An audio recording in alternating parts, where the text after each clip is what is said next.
आपको देखिए कंसेप्ट समझा रहा हूँ।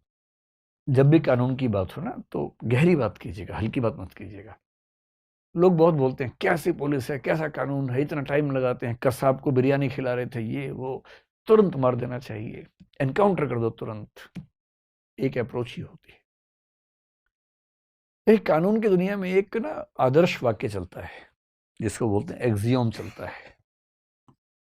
और वो एक्सियोम का मतलब है एक मूल वाक्य है जिसके बेस पर सब चीजें बनाई जाएंगी। सबसे मूल सिद्धांत क्या है? एक व्यक्ति था, यहूदी दार्शनिक था, मोजेस मेमोनाइट्स कहते हैं उस व्यक्ति को। शायद आपने इसका नाम कभी सुना हो, नहीं सुना तो इसका वाक्य तो सुना ही होगा जो मैं बोलूंगा आपके सामने अभी। इनका वाक्य है, कई लोग बोलते हैं पर इनके नाम से उस वाक्य को जानते हैं। वो वाक्य ये है कि 1000 अपराधी बेशक छूट जाएं, आगे क्या है? हाँ वही, एक भी निर्दोष को सजा नहीं मिलनी चाहिए। एक कानून की समस्या पता है क्या है? आप कितनी भी कोशिश करेंगे, कई अपराधी इतने चालाक हैं कि छूट जाते हैं, कई बेकसूर ऐसे कि फंस जाते हैं। हम चाहते हैं ऐसी स्थिति की एक भी बेकसूर को सजा ना हो और एक भी अपराधी ना बचे, हम तो ये चाहते हैं, पर ये हो नहीं सकता। क्यों नहीं हो सकता? क्योंकि हर व्यक्ति का अपना अपना डिफेंस मैकेनिज्म है। अब हम दो में से एक तरीका लेके चल सकते हैं। पहला, एक्स ने वाई की शिकायत की कि इसने मुझे मारा, ठीक। जज क्या करेगा? जज कहेगा कि भाई मैं न्यूट्रल होके चलूंगा, फिर तो फैसला हो ही नहीं पाएगा कई बार। तो मैं एक चीज प्रिजम्पशन लेके चलूंगा। प्रिजम्पशन का मतलब है कि जज की पूर्व मान्यता क्या है, पहले से क्या मान के चल रहा है, इसको बोलते हैं कानून की भाषा में प्रिजम्पशन, पूर्व मान्यता। तो हमारा लीगल सिस्टम हो, अमेरिका का हो, यूरोप का हो, इंग्लैंड का हो, दुनिया के किसी भी सभ्य देश का हो, वो सब मानते हैं कि हम ये मान के चलेंगे कि जो शिकायत है वो झूठी है, जिसके खिलाफ शिकायत है वो बेकसूर है। हाँ, अगर साबित हो गया तो अपराधी मान लेंगे। जब तक साबित नहीं होगा तब तक इसको अपराधी नहीं मानेंगे, बेगुनाह मानेंगे। अब इससे क्या है, शिकायत करने वाले को साबित करना पड़ेगा, साबित नहीं हो पाए तो छूट जाएगा। इससे बहुत सारे अपराधी छूट जाते हैं। दूसरा रास्ता क्या है कि शिकायत हुई और जज ने कहा हम मान के चल रहे हैं कि अपराध किया है भाई तूने, क्योंकि शिकायत की इन्होंने, तू साबित कर दे कि अपराध नहीं किया तो ठीक, वरना टांग देंगे। इससे क्या होगा, अपराधी एक भी नहीं छूटेगा, लेकिन बहुत सारे बेकसूर भी टंग जाएंगे। तीसरा रास्ता है नहीं। तो भारत की सरकार, भारत की कानून व्यवस्था क्या करती है, सामान्य मामलों में ये मान के चलती है कि जब तक अपराध साबित ना हो तब तक बेगुनाह है, साबित होगा तो सजा देंगे। महिलाओं के मामले में, वंचित वर्गों के मामले में थोड़ा सा लिबरल है कि अगर इसने शिकायत की है तो कुछ हद तक मान लेते हैं कि शिकायत सही होगी, लेकिन फिर भी स्कोप मिल जाता है कि हाँ साबित करें दोनों पक्ष। आप इसको चेंज करना चाहेंगे या ये तरीका ठीक है? मतलब जब तक साबित ना हो तब तक बेगुनाह मानना ठीक है या गलत है? खुद को रख के देखना वहां पर कि किसी ने आपके खिलाफ शिकायत कर दी कुछ भी, कि कल रात को ये सड़क पर तलवार लेके घूम रहा था और मैं पास से निकला से मेरी उंगली काट दी, और दिखाई उंगली कटी हुई है, कहीं और कटी हो क्या पता, आरोप लगा दिया। अब पुलिस कह रही है भैया अब तो तुम 5 साल के लिए जेल गए, या तो साबित करो तलवार से तुमने नहीं मारा। क्या मैं कैसे साबित करूं, मैं सो रहा था उस समय। ना ना, साबित करो वरना जेल जाना पड़ेगा। और दूसरा क्या है, भाई तूने शिकायत की है, तू साबित कर, पहले साबित करेगा तो जेल भेजेंगे, वरना हम इसको बेगुनाह मानेंगे। क्या तरीका ठीक है इनमें से? जब तक साबित ना हो बेगुनाह मानेंगे। इसी बेस पर वो सिद्धांत बनता है कि 1000 अपराधी भले छूट जाएं, एक भी निर्दोष को सजा नहीं होनी चाहिए। और इसलिए कानून की दुनिया में हम किसी भी अभियुक्त के मामले में ये प्रिज्यूम करते हैं कि वो दोषी नहीं है। हाँ, साबित हो गया तो दोषी होगा और सजा भी मिलेगी, लेकिन साबित होना जरूरी है। अब हमारे संविधान निर्माताओं के सामने ये संकट था, और वो संकट होता ही, जैसे मैंने आपको नॉर्थ कोरिया के नाम से कहानी सुनाई, अगर पुलिस साबित करने पे आ जाए तो साबित तो हो ही जाता है। तो हमारी कानून व्यवस्था ने, जो कि उस समय हमारे संविधान की बहुत सारी बातें ऐसी हैं जो 1935 के एक्ट में थी, इंग्लैंड के सिस्टम में थी, आईपीसी हमारा, सीआरपीसी हमारा, इंडियन एविडेंस एक्ट हमारा, ये सब उस समय की अंग्रेज शासकों ने बनाए जो इंग्लैंड के सिस्टम से मिलता जुलता था। जगह जगह इस बात की सावधानी रखी गई कि कहीं पुलिस थर्ड डिग्री का इस्तेमाल करके लोगों को मजबूर ना कर दे अपने अपराध मानने के लिए जो उन्होंने किए भी ना हो, तो उनको बचाना बहुत जरूरी है। तो हमारे संविधान में, संविधान क्या है? संविधान का मतलब है सबसे महत्वपूर्ण और सबसे बुनियादी कानून जिस पर देश चलता है। बाकी भी कानून है, पर बाकी कानून उसके नीचे है, उसके अनुसार चलते हैं, लेकिन सबसे महत्वपूर्ण जो कानून होता है उसको बोलते हैं संविधान या constitution.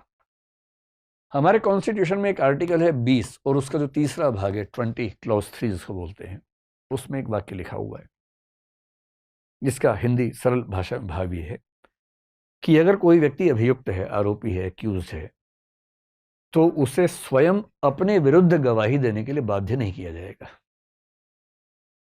Someone accused for any crime shall not be compelled to be a witness against himself. आप पर कोई आरोप लगा दिया किसी ने, आरोप तो कोई भी लगा सकता है, किस पे नहीं लगते आरोप।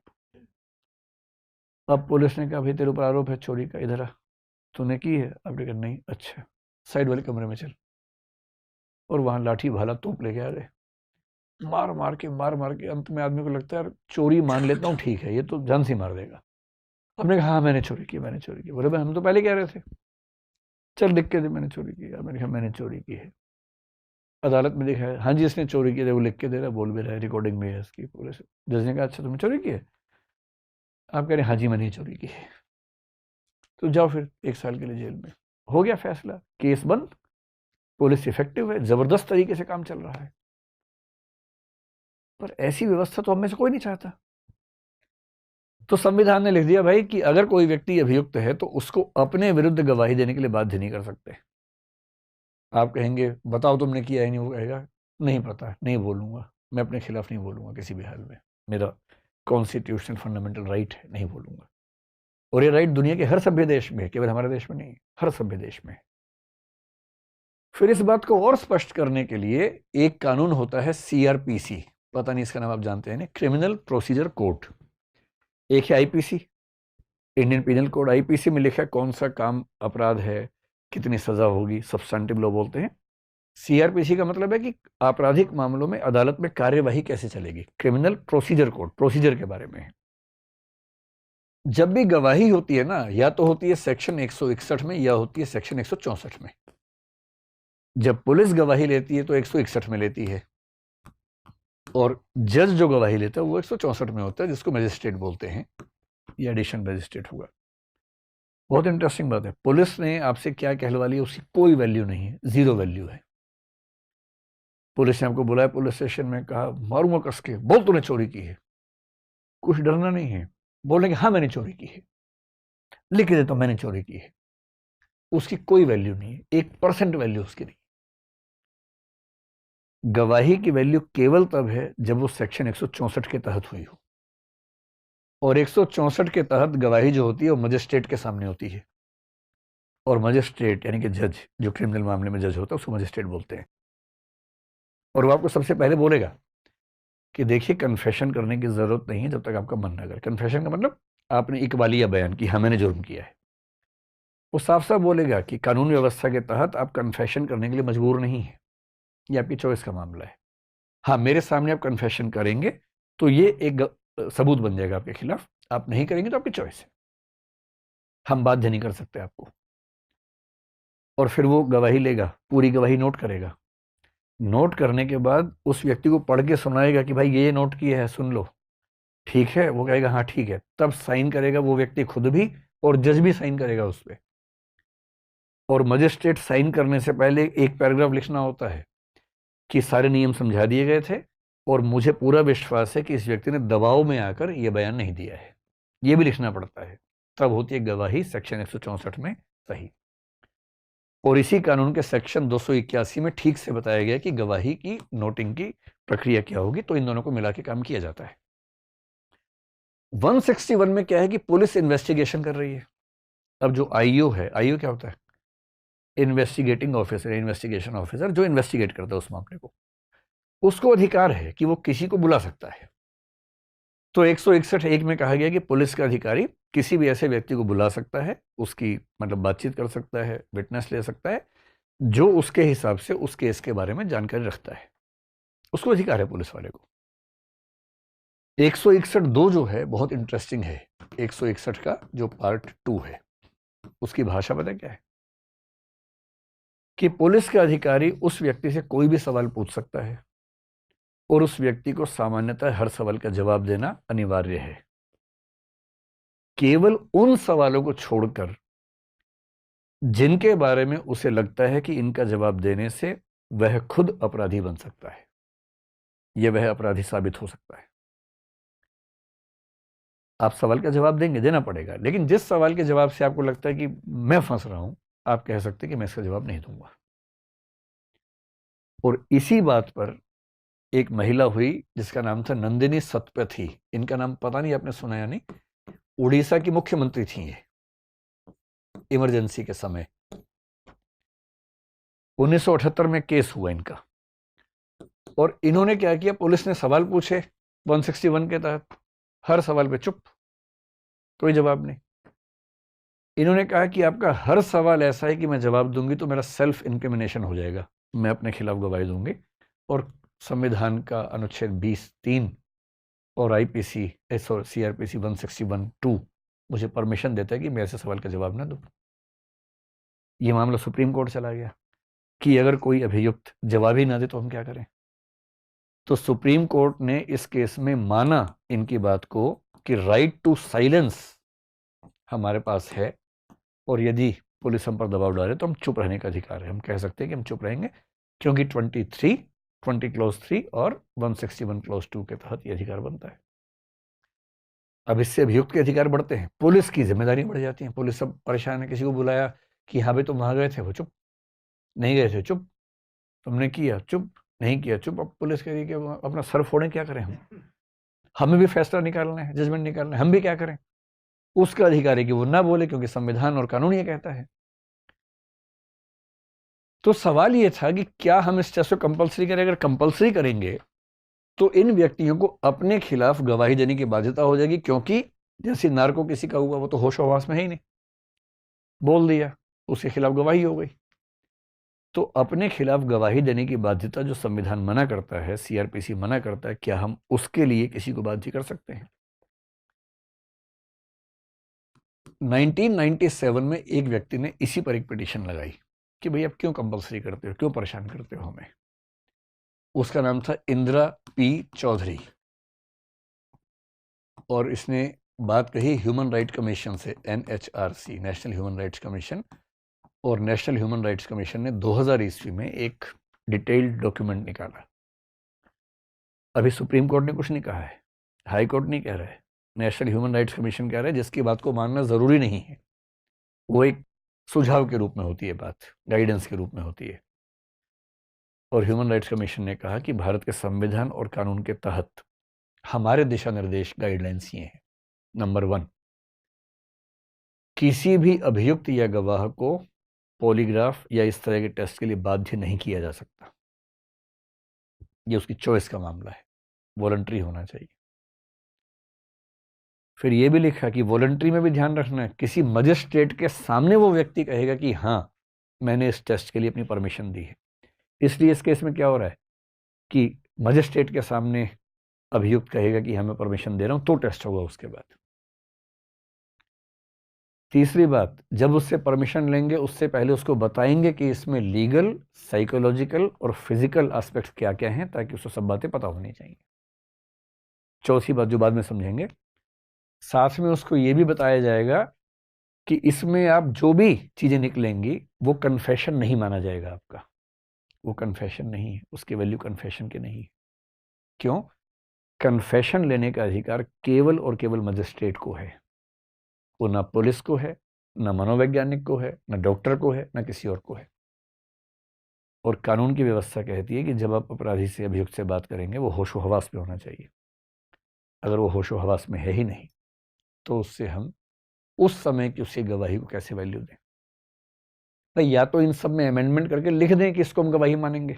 जब तक नहीं लिखा तब तक ह्यूमन राइट्स कमीशन ने ये निर्देश निकाला।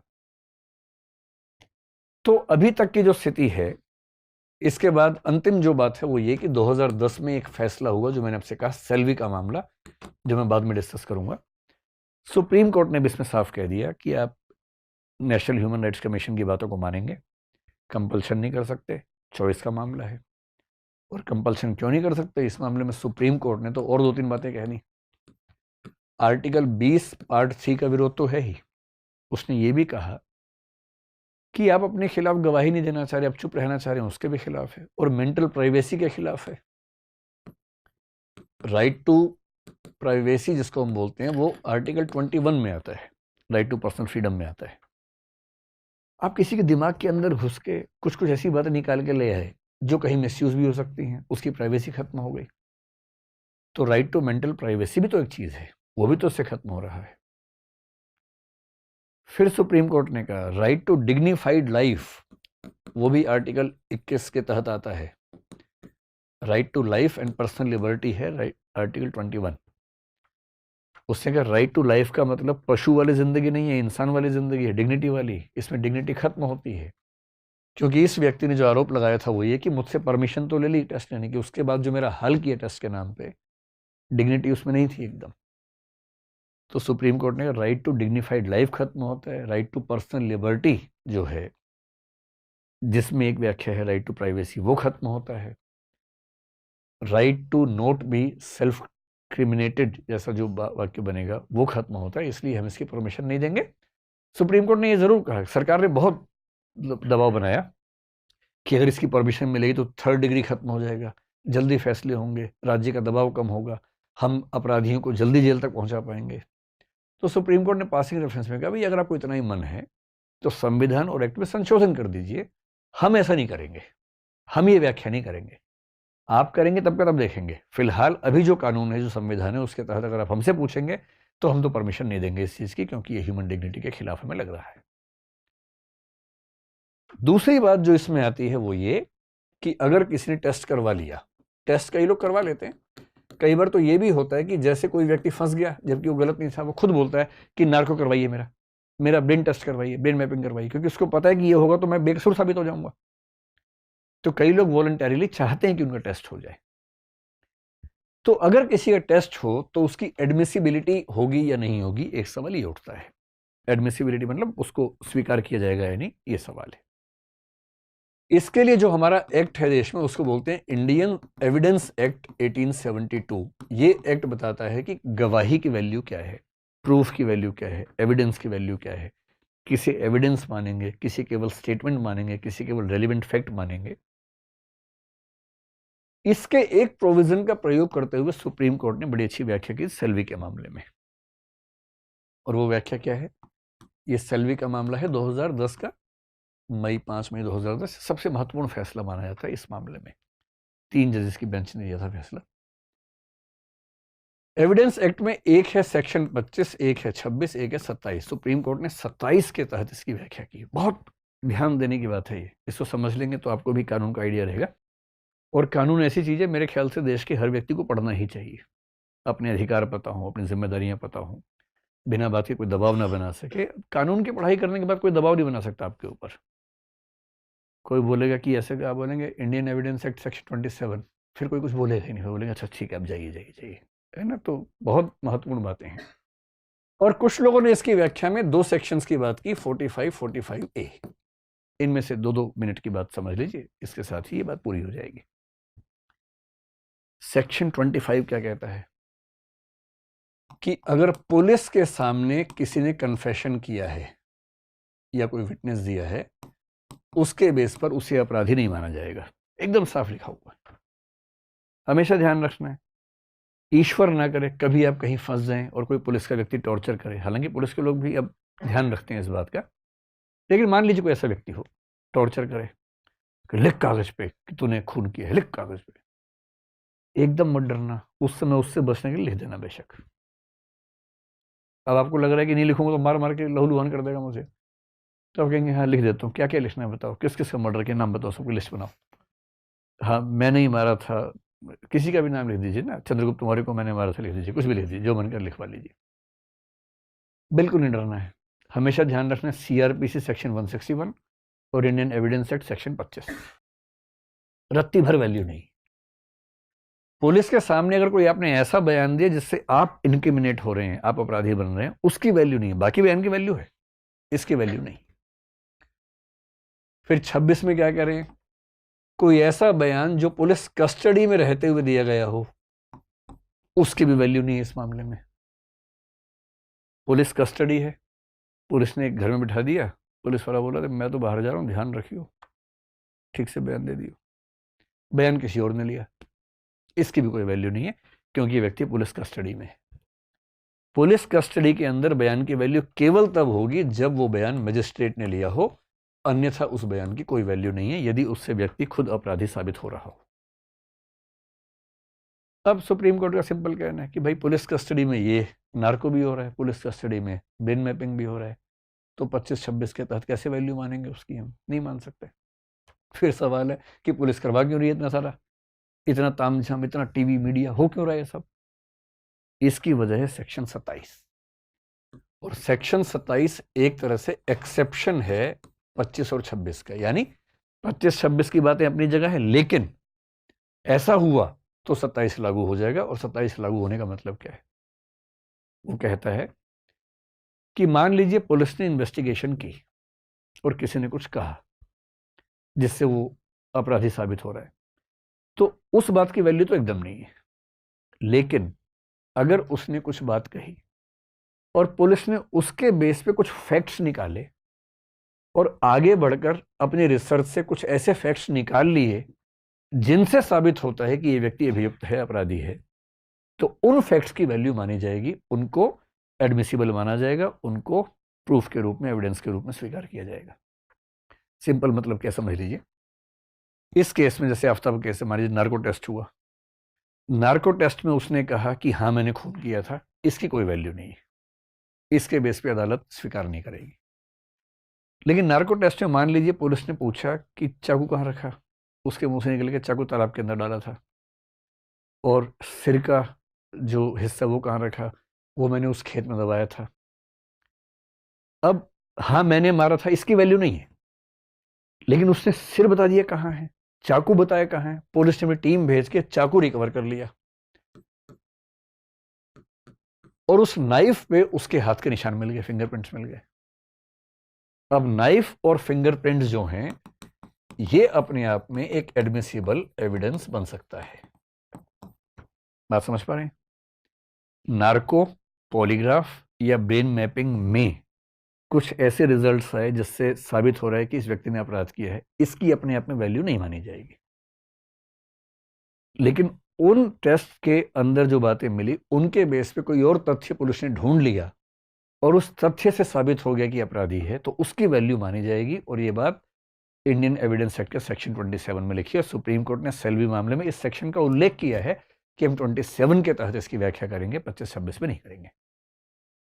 बात स्पष्ट हुई? कुछ लोग मानते हैं कि सेक्शन 45 और 45A में भी इसकी एक छोटी सी व्याख्या हो सकती है। 45 क्या है? कोई केस चल रहा है, किसी एक्सपर्ट की जरूरत है, मान लीजिए हैंड राइटिंग किसी की दिख गई है, अब हैंड राइटिंग एक्सपर्ट बताएगा कि हैंड राइटिंग मैच हो रही है कि नहीं हो रही है। कभी कोई साइंटिफिक एक्सपर्ट हो सकता है, कोई डॉक्टर हो सकता है, कोई इलेक्ट्रॉनिक्स एक्सपर्ट हो सकता है, जो जज नहीं जानता उस चीज को।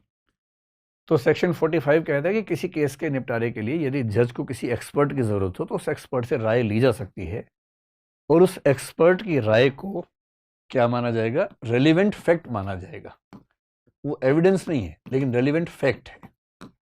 इसका मतलब जजमेंट करते हुए इसका भी एक ठीक ठाक वेटेज हो सकता है, लेकिन ये अपने आप में पर्याप्त नहीं होगा, एडिक्वेट नहीं होगा। और 45A में इलेक्ट्रॉनिक एक्सपर्ट्स की बात है, जो इलेक्ट्रॉनिक्स के बारे में, डेटा के बारे में, किसी डेटा किसी भी फॉर्म में हो, पेन ड्राइव में हो, मेल के रूप में हो, किसी भी फॉर्म में हो, उसके एक्सपर्ट की बात है। तो पूरी बात का सार क्या हुआ? पहली बात मैं पूछता हूँ आपसे, पहली बात, क्या पॉलीग्राफ, नार्को या ब्रेन मैपिंग पुलिस अपनी मर्जी से किसी का करवा सकती है? नहीं करवा सकती। लेकिन यदि वो व्यक्ति कहे कि हाँ मैं करवाना चाहता हूँ, तो वो किसके सामने कहेगा कि हाँ मैं करवाना चाहता हूँ? मजिस्ट्रेट के सामने कहेगा। तो होगा, पहले बताएंगे उसको कि ये कन्फेशन नहीं माना जाएगा, केवल स्टेटमेंट मानी जाएगी। यदि नार्को के तहत कोई कह दे कि हाँ मैंने खून किया है, इस बात की लीगल वैल्यू है या नहीं है? कोई लीगल वैल्यू नहीं। लेकिन यदि वो ये कह दे हाँ मैंने खून के चाकू वहाँ छुपाया था और मैंने बंदूक वहाँ छुपाई, तमंचा वहाँ छुपाया और पुलिस ने ढूंढ लिया, निशान ढूंढ लिया, फिंगरप्रिंट, उसकी वैल्यू है या नहीं? उसकी वैल्यू है, उसके बेस पे उसको कन्विक्ट किया जा सकता है। और यदि हम पॉलीग्राफ के एक्सपर्ट को या नार्को के एक्सपर्ट को या ब्रेन मैपिंग के एक्सपर्ट की राय को यूज़ करना चाहें तो वो कन्फेशन होगा, एविडेंस होगा या रेलिवेंट फैक्ट होगा? रेलिवेंट फैक्ट होगा, यानी उसका भी इस्तेमाल कर सकते हैं, पर वो अपने आप में एडिक्वेट नहीं होगा। ये अभी की हमारी कानून व्यवस्था इस मामले में चल रही है। अब अंतिम बात यह है कि क्या होना चाहिए इस मामले में। यदि कोई आपसे पूछे कि भविष्य की कानून व्यवस्था हमारी कैसी हो, ये भी तो सवाल है ना, कि चेंज भी तो होता है, अमेंडमेंट्स भी होते हैं, क्या होना चाहिए? सबसे पहली बात, ऐसे मामलों में हमेशा ये काम करना चाहिए लॉ कमीशन को। लॉ कमीशन क्या होता है? एक ग्रुप होता है, कमीशन, एक आयोग होता है जो लॉ मिनिस्ट्री बनाती है। उसमें लीगल एक्सपर्ट्स होते हैं जिनका काम ये होता है देखना कि कौन कौन से कानून ऐसे हैं जिनको ठीक करना चाहिए, किनको हटा देना चाहिए, कौन से नए कानून बनाने चाहिए, और जो बनाने चाहिए इनको ड्राफ्ट पूरा बनाना, जनता से राय मशवरा करना और उसके बाद उसको पास करवाना संसद से। ये काम लॉ कमीशन काम रिकमेंडेशन देने तक का, उसके बाद लॉ मिनिस्ट्री करती है काम। तो लॉ कमीशन इन सारे पहलुओं पर विचार करे, और यदि बात यह है कि क्या कंपलसरी होना चाहिए या नहीं, तो सामान्य उत्तर तो मेरे ख्याल से हम सबका यही है कि कंपलसरी नहीं होना चाहिए। लेकिन देखिए, मामला केवल आम आदमी के अधिकार का नहीं है। हमें यह भी समझना है कि अगर एक खतरनाक व्यक्ति इन चीज़ों का फायदा उठा के बच जाए और समाज में है, तो कई और लोग भी तो खतरे में आ जाते हैं। उसका तो प्राइवेसी का राइट है, बाकियों का तो जीवन का अधिकार खत्म हो गया। एक बड़ा इंटरेस्टिंग केस 1970s के बीच का है, बड़ा मतलब बुरा केस कहना चाहिए। Amrit Singh versus state of Punjab case है। 7 साल की बच्ची का रेप हुआ और मर्डर हुआ। दूसरी क्लास की बच्ची थी जिस पे आरोप लगा, उसका नाम अमृत सिंह था। बच्ची खून से सनी हुई थी जब उसकी मौत हुई, लेकिन उसके हाथ में ना कुछ बाल थे, और ये माना गया कि जब उसका रेप हुआ तो उसने पकड़ लिया उस व्यक्ति को कस के, उसके बाल टूट के हाथ में आ गए। अब मामला ये था कि उस व्यक्ति का एक बाल का सैंपल लेकर डीएनए मैच कर ले, क्योंकि डीएनए मैचिंग तो शुरू हो गई थी। और उसने कहा कि आर्टिकल 20 क्लॉज 3 के तहत मैं अपने बाल का नमूना देने को बाध्य नहीं हूं, और अदालत उससे बाल का नमूना ले नहीं पाई। सुप्रीम कोर्ट भी कुछ नहीं कर पाया इस मामले में। अब ये भी तो गलत बात है ना कि कानून का सहारा लेके बड़े बड़े अपराधी छूट जाएं, और उस बच्ची के अधिकार की बात कौन करेगा जिस 7 साल की जिसकी मौत हो गई? इसलिए केवल अधिकार उस व्यक्ति के नहीं है जो अभियुक्त है या जो अपराधी होने की संभावना रखता है। अधिकार तो बाकी व्यक्तियों के भी हैं। एक स्वस्थ समाज में रहना, जीवन को ठीक से एंजॉय कर पाना, वो भी तो अधिकार हम सबका है। इसलिए एक बैलेंस बीच में निकालना पड़ता है। सामान्यतः कंपल्सरी नहीं होना चाहिए, सही बात है, लेकिन 2-3 मामले ऐसे हो सकते हैं। एक हो सकता है कि बहुत ही गंभीर किस्म के अपराध हो सकते हैं, तो जो बहुत हीनस या बहुत सीरियस क्राइम्स हैं, जैसे रेप है, गैंग रेप है, मर्डर है, आतंकवाद का मामला है, टेररिज्म का मामला है, और उसमें भी ऐसे नहीं कि किसी पे शिकायत लगाई और कर दिया टेस्ट। सीरियस क्राइम के मामले में जो प्राइमरी इन्वेस्टिगेशन है, पहले वो जज देखेगा। इसको बोलते हैं प्राइमा फेसी साबित हो रहा है कि नहीं हो रहा है। और यदि वो प्राइमा फेसी साबित हो रहा है, तो जज के पास ये राइट होना चाहिए कि वो कुछ ऐसे केसेस में, पहली बात क्राइम सीरियस हो, और दूसरी बात इतना एविडेंस जज के सामने आ चुका है कि पहली नजर में दिख रहा है कि हाँ अपराध हुआ है और इस व्यक्ति ने अपराध किया है। ऐसे केस में मजिस्ट्रेट्स को, बेशक सेशन जज को दिए, सेशन जज का मतलब एक जिले का सीनियर मोस्ट मजिस्ट्रेट जो होता है वो, तो बेशक केवल सेशन जज को आप ये राइट दें कि ऐसे मामलों में वो आदेश दे सके कि हाँ इस व्यक्ति का टेस्ट होना चाहिए। और उस पर ब्रेन मैपिंग को हम सबसे ऊपर, क्योंकि ब्रेन मैपिंग में धोखा भी नहीं दे सकते और रिस्क भी नहीं है उस व्यक्ति को। भाई नार्को में समझ में आता है कि 1000 में या लाख में एक व्यक्ति को नुकसान हो सकता है, पॉलीग्राफ में झूठ बोल सकता है, ब्रेन मैपिंग में तो वो सब हो नहीं सकता है। तो ब्रेन मैपिंग जैसे टेस्ट के लिए अनिवार्यता करें। और दूसरी बात यह है कि जो हैबिचुअल क्रिमिनल्स हैं, ये हैबिचुअल ऑफेंडर्स हैं, मान लीजिए अभियुक्त नहीं, जिन पर अपराध साबित हो चुके हैं, 2-3 बार सजाएं काट चुके हैं और वो भी सीरियस टाइप के क्राइम करते हैं, तो एक ऐसा क्लासिफिकेशन हो सकता है कि कौन कौन से क्राइम करने वाले व्यक्तियों को इस कैटेगरी में रखेंगे, और यदि ऐसा व्यक्ति किसी मामले में फिर से अभियुक्त बनता है तो उसका टेस्ट करवाने के लिए हम कर सकते हैं। एग्जैक्टली तो लॉ कमीशन बताएगा, हम तो केवल एक मोटी मोटी बात कर सकते हैं, खाका बना सकते हैं। अब दूसरी बात है, क्या इसको एडमिसिबल मान लेना चाहिए कि किसी ने नार्को के नशे में बताया कि हाँ मैंने ही खून किया है। सरकार का विचार ये था उस मामले में कि सर इससे काम जल्दी निपटेगा, 3rd डिग्री भी नहीं करना पड़ेगा, कन्विक्शन रेट बढ़ेगी, एक्विटल मतलब छोड़ देना, वो रेट बढ़ेगी, फायदा है। और सुप्रीम कोर्ट ने कहा ना भाई हम तो ऐसा नहीं करेंगे, आपको करना तो संशोधन कर दीजिए। मेरे ख्याल से एडमिसिबिलिटी के मामले में अभी रुकना चाहिए, अभी जो स्थिति चल रही है वो ठीक है। अभी सेक्शन 27 कौन से एक्ट का सेक्शन है? इंडियन एविडेंस एक्ट का, अभी 27 के तहत चल रहा है तो उसको हम चला सकते हैं। लेकिन आज से कुछ साल बाद हो सकता है कि BEOS या ब्रेन मैपिंग जैसी तकनीकें बहुत आगे के स्तर पर चली जाएं। आजकल MRI यूज करना शुरू कर दिया है, फंक्शनल MRI एक टेस्ट होता है, और आज से 20, 25, 50 साल बाद हो सकता है कि ऐसे स्कैन ब्रेन के होने लगे कि कुछ कहने की जरूरत ही ना पड़े, ना रिस्क हो जरा सा भी। कोई अभियुक्त है, लाए MRI करवाया, रिपोर्ट आ गई अपराधी है, ये काम किया इसने, तो तब सोचेंगे। फिलहाल इस पर आगे बढ़ने से बचना चाहिए। और एक तीसरी बात ये भी है, आजकल अमेरिका में क्या हो रहा है कि पॉलीग्राफ टेस्ट का इस्तेमाल पब्लिक लेवल पे भी होता है, केवल सरकार नहीं करती है। एम्प्लॉयमेंट है, नई नौकरी देनी है, सेना में नौकरी देनी है, इंटेलिजेंस की नौकरी है, पहले उनका पॉलीग्राफ टेस्ट होता है। ब्रिटेन की एक यूनिवर्सिटी ने, यूनिवर्सिटी ऑफ कैंट उसका नाम है, KENT, उसने एक रिसर्च की और उसने एक राय दी कि अभियुक्तों पर प्रयोग हो ना हो, लेकिन जो अपराधी जेल में हैं या पैरोल पे हैं, उनका टाइमली टेस्ट अगर होता रहे पॉलीग्राफ, तो कम से कम हम ये पता लगा सकते हैं कि उनके सुधरने की गति कितनी है और क्या फिर से वो किसी ऐसी एक्टिविटी को अंजाम देने वाले हैं। तो क्यों ना हम अपराध होने से पहले रोक लें और केवल उन व्यक्तियों पर करें जिनके साथ, मतलब जिनके बारे में जजेस ये कहें कि हाँ इनको चेक करना जरूरी है, ताकि समाज में एक शांति बनी रहे। हो सकता है आगे चल के हमें ये भी करना पड़े, लेकिन फिलहाल हमें ये मानना चाहिए कि कंपल्शन के मामले में कुछ गंभीर अपराधों में और जो बार बार अपराध करते हैं उन व्यक्तियों के लिए कंपल्सरी करने का विचार कर सकते हैं। बाकी मामलों में जो भी की स्थिति है मेरे ख्याल से वो ठीक है। तो मेरी तरफ से बात पूरी हो गई। अब आपके मन में जो भी सवाल हो अगर बचे हैं तो पूछिए। सही सवाल पूछना, वरना पॉलीग्राफ करके चेक कर लेंगे सवाल सही है गलत है, या ब्रेन मैपिंग कर लेंगे। कोई सवाल नहीं आप लोगों का? शुरू में तो बड़े उत्साह में थे कि बहुत सारे सवाल पूछेंगे, थक गए या सवाल नहीं आए मन में? थक गए बहुत ज्यादा?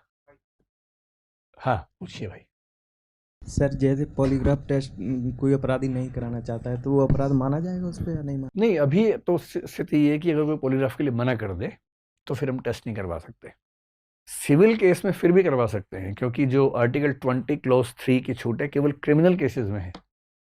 सिविल केस में थोड़ा दबाव बना सकते हैं। जैसे आपने एक ND तिवारी का केस सुना होगा। ND तिवारी यूपी के CM थे। एक लड़का था रोहित शेखर, उसने क्लेम किया कि मैं इनका बेटा हूं। अब ये बाप बेटे का मामला सिविल मामला है, क्रिमिनल नहीं है। उसने कहा DNA टेस्ट करवाइए, मैं साबित हो जाऊंगा बेटा, मुझे संपत्ति में हिस्सा, पता नहीं संपत्ति मांगी, जो भी मांगा, नाम शायद मांगा।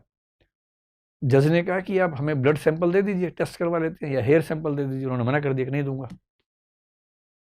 तो जज ने कहा कि अगर आप सैंपल नहीं देंगे तो हम प्रिजम्पशन ये बना लेंगे कि आरोप सही है। तो फिर हुआ कि अच्छा मैं सैंपल दूंगा। सैंपल लेने गए डॉक्टर तो बोले बीमार हूं, नहीं दूंगा। अंत में जबरदस्ती सैंपल लिया, फिर साबित हुआ कि हाँ रोहित शेखर उनका पुत्र है। तो सिविल मामले में कंपल्सरी थोड़ा बहुत कर सकते हैं, क्रिमिनल मामले में भी कंपल्सरी नहीं कर सकते। अगर किसी ने पॉलीग्राफ के लिए मना कर दिया तो टेस्ट नहीं होगा, फिर बाकी एविडेंस के माध्यम से कोशिश की जाएगी कि वो साबित होगी अपराधी है, पॉलीग्राफ से नहीं। ठीक है, और बताएं। हाँ पूछिए पूछिए पूछिए, माइक हाथ में रख लीजिए। सर मेरा प्रश्न है, आपका नाम क्या है? सर मेरा नाम सागर कटारिया है सर। सागर? हाँ बताइए। सर मेरा प्रश्न है कि अगर कोई इंसान है कि जो बहुत ही झूठ बोलता है, बिल्कुल कैरेक्टर में आ चुका है, या फिर इस सारे टेस्ट होने से पहले वो टेक्नोलॉजी को समझ ले पहले थोड़ा सा, कि मतलब किस तरीके से टेक्नोलॉजी काम करती हैं। कितना ही बड़ा झूठा हो, है ना। देखो पॉलीग्राफ में तो वो धोखा दे देगा मशीन को, और पॉलीग्राफ तो लोग दे ही देते हैं। कितना भी झूठ बोलने वाला आदमी हो, नार्को से बचना बहुत मुश्किल है। अच्छा, पॉलीग्राफ के बारे में भी ध्यान रखना है। अमेरिका में एक एजेंसी है एनआरसी, नेशनल रिसर्च काउंसिल, उसने 2003 में एक स्टडी की कि पॉलीग्राफ कितना वैलिड है, और एक दो स्टडीज और भी हैं। अगर मैं उनको मिला के बताऊं 3 स्टडीज को, हम लोग जब दूसरों से इन्वेस्टिगेशन करते हैं, सच और झूठ पहचानना चाहते हैं, हमारी जो क्रेडिबिलिटी है वो 50% की है। यानी 50% मामले में हमको धोखा देना बहुत आसान काम है आम आदमी को। पुलिस वाले के मामले में ये 65% निकला कि पुलिस का आदमी 65% सच पहचान लेता है, 35% वहां भी धोखा खा जाता है। और पॉलीग्राफ की जो ऑथेंटिसिटी है वो 80 से 85% की थी। तो पॉलीग्राफ को भी धोखा देना इतना आसान काम नहीं है। लेकिन हाँ, जो बहुत घाघ लोग हैं दे सकते हैं। लेकिन नार्को को मैं कैसे धोखा देंगे आप बताइए, जब मैं होश और हवास में ही नहीं हूं। ऐसे सुना आपने, कई लोग सोते हुए बड़बड़ाते हैं, अब कोई गहरी नींद में बड़बड़ा रहा है, उससे मैं कैसे धोखा देगा वो, होश और हवास में ही नहीं है।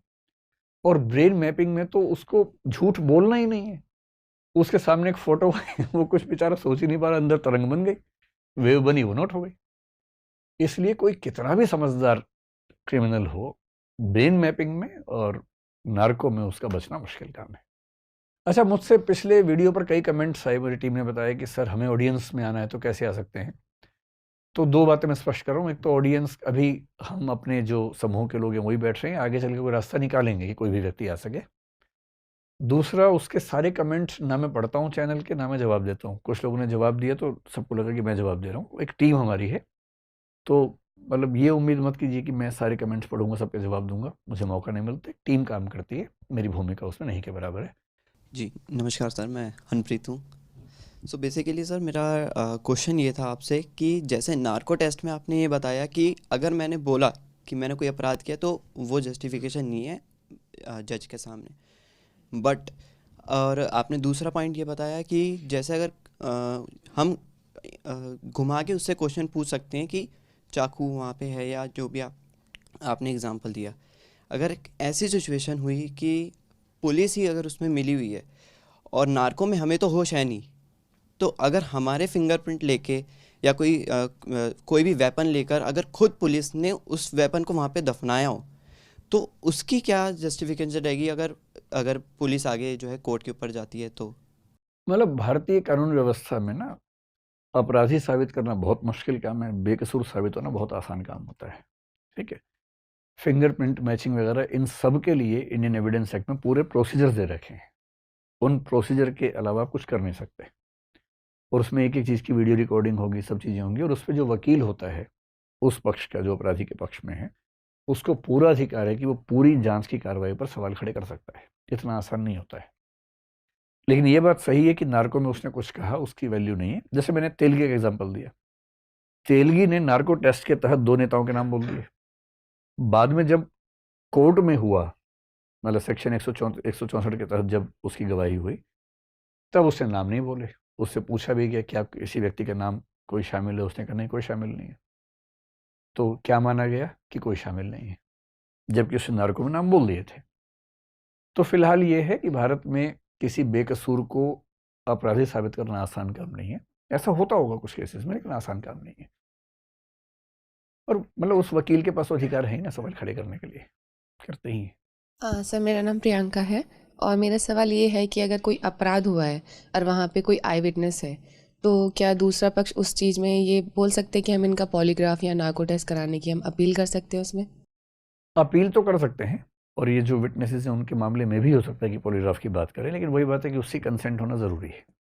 अगर वो विटनेस कंसेंट ना दे तो फिर नहीं हो पाएगा, किसी का भी नहीं होगा, ना अभियुक्त का ना ही किसी विटनेस का। ठीक है। और सेक्शन 164 जो है ना, या 161 है, ये अभियुक्त के लिए भी है, विटनेसेस के लिए भी है। तो ठीक वही प्रोसेस पॉलीग्राफ पे भी लागू हो जाएगा, विटनेस भी और अभियुक्त भी, दोनों के लिए। ठीक, समाप्त करें अब फिर। चलिए, बहुत बहुत धन्यवाद। और मुझे उम्मीद है कि आप लोग बहुत बोर नहीं हुए होंगे। तो जल्दी ही फिर कभी मिलते हैं। ठीक है, धन्यवाद, शुक्रिया।